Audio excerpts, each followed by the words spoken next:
Karatia Anani Vamerchavia Min HaMeitzar Karatia Anani Vamerchavia Ozi Vizimratia Vayehi li Yeshua Ozi Vizimratia Vayehi li Yeshua Ozi Vizimratia Vayehi li Yeshua Ozi Vizimratia Vayehi li Yeshua.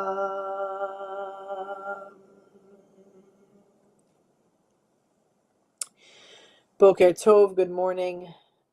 We are here. We thought the snow was over until it wasn't over. And so here we are. People are trying to shovel. Plows are back out on the roads. We got, 2.5, 3 inches of snow this morning that just quickly fell. That was heavy and caused just enough annoyance for morning travels and back to school children. And hopefully, please, we're done with this. It's just crazy to think how much snow we've gotten in what feels like such a short period of time. I guess the blessing is that we're here. We're able to talk about it. God willing, everybody is safe and sound. And for those that are trapped in other climates, we can just be jealous from afar. And we need to continue to learn. And so we do. Turn it, for everything is in it. That's what Torah tells us. And so we are at Parshat Tetzaveh. We're in the month of Adar, the month of joy, adding joy to our lives. And we come to this place, and there's obviously our 3-part teaching, but the topics or the themes or the big ideas of this week's Torah reading are tending to the eternal light, which is the Ner Tamid, carrying others on our hearts, like the sacred responsibility, and leadership without the spotlight, focusing on humility. So, steadfast. What does it mean to be steadfast? The light that must not go out is the Ner Tamid. It is the light of our souls, but it is referenced as the lamp, the light that is above the Aron HaKodesh, the holy ark, where the Torah is kept, and that light must not go out. And so this week's portion opens quietly. There's no thunder, there's no dramatic revelation, there's no architectural blueprints. Instead, we're told, you shall command the Israelites to bring pure olive oil, beaten for the light, to raise up a Ner Tamid, a continual lamp. Like, you need to bring enough oil, enough olive oil, to make sure that that lamp remains aglow. Before the garments, before the ceremony, before the priestly splendor, light. And not just any light, a Ner Tamid, an eternal flame. There's something profoundly understated about this. The Torah doesn't ask for a blaze. We're not looking for like the burning bush where something is, wow, that's on fire. It's not asking for a spectacle. It's asking for continuity. A flame that has to be tended to daily, deliberately. The oil had to be brought. The wick had to be trimmed. The lamp had to be watched. Sacred light does not sustain itself. We often imagine spirituality as intensity. A powerful sermon, a moving prayer, a breakthrough moment, a dramatic awakening. But Judaism has always understood it to be something deeper.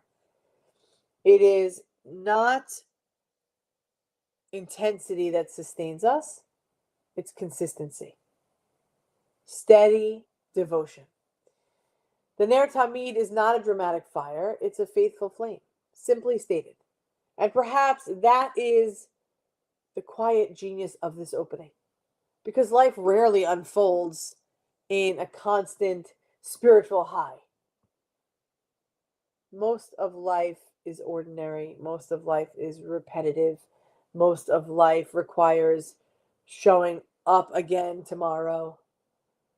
The Ner Tamid says that's where holiness lives. There's something else to notice in this verse. The oil must be pure olive oil,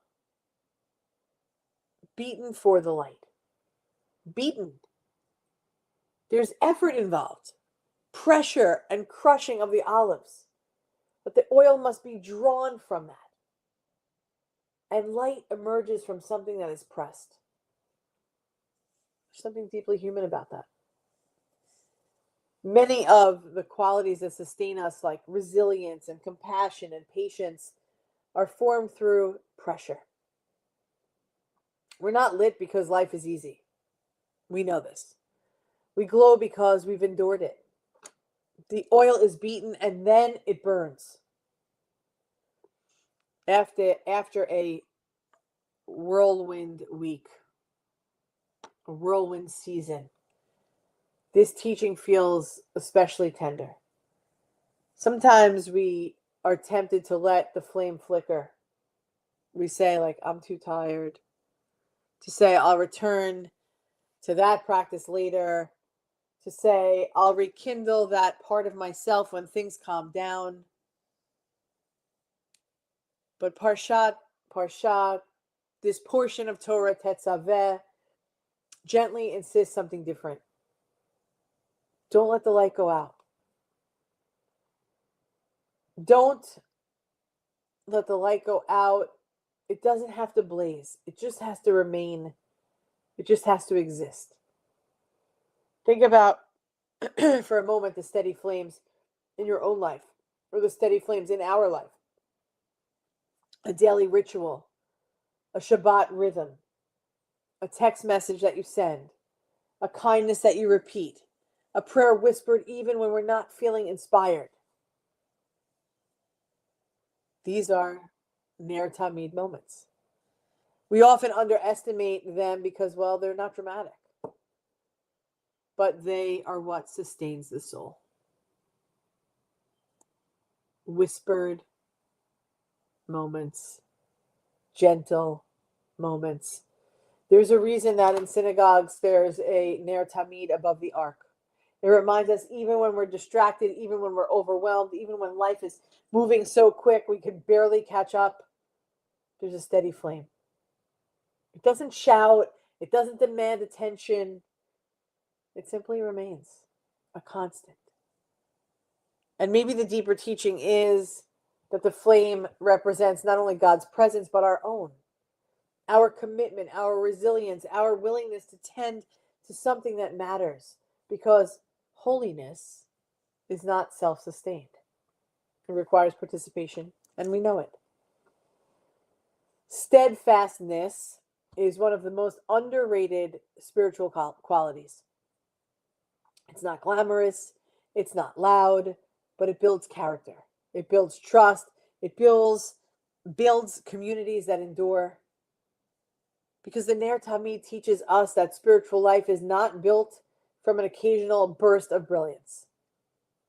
I repeat, the Ner Tamid teaches us that spiritual life is not built on occasional bursts of brilliance, but it's built from the daily return. So perhaps the question that Tetzaveh is asking us this week is simple. What flame are you tending to?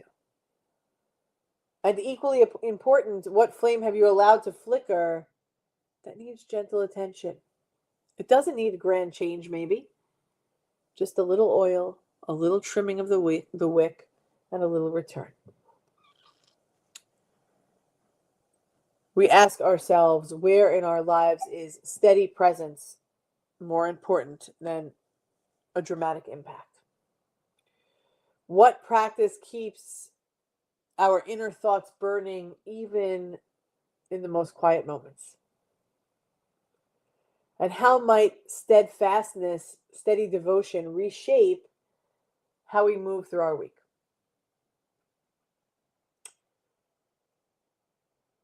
Tetzaveh begins not with anything grand, rather with guardianship. Guard the flame, not because it dazzles, because it's there, because it endures. Beloved friends, there are many people whose flames feel like they are going out simply because they're suffering of body, of mind, of spirit, of hope. For those that watched yesterday, just where our government is taking us, there's brokenness, there's healing that needs to be done. And we hope the same way that we tend to the flame as the way we tend to one another, that there will be healing and that there will be wholeness for all those who are struggling and suffering. Adonai yishlach lahem refuah shlema refuah nefesh refuah guf. May there be healing, wholeness for all who are in need. And we say, Amen. May we tend to our inner light with care. May we remember that even a small, steady flame, can push back deep darkness. And may we become people who consistently shine long after the intensity fades. Thank you for being with me this morning. Sorry about the late timing. Getting 3 kids to the bus stop and 1 to the bus stop, but having all 3 of them, here we are. We're doing the best that we can, and I'm grateful that you're here at this time. Bonnie praying for Howie for sure. Thank you for being here, Bet and Ann, Bonnie, Suze, whoever else is watching or will watch at a different time. Let us go continuing on toward Shabbat through this week, remembering that consistency is most important. One human family, one heart of abundant love. We love you, and we'll see you tomorrow morning. I'll see you tomorrow morning at 9:30. Have a great day, everybody. Am Yisrael, Am Yisrael, Am Yisrael Chai. Am Yisrael, Am Yisrael, Am Yisrael Chai. Am Yisrael, Am Yisrael, Am Yisrael Chai. Am Yisrael, Am Yisrael, Am Yisrael Chai. Od Avinu Chai.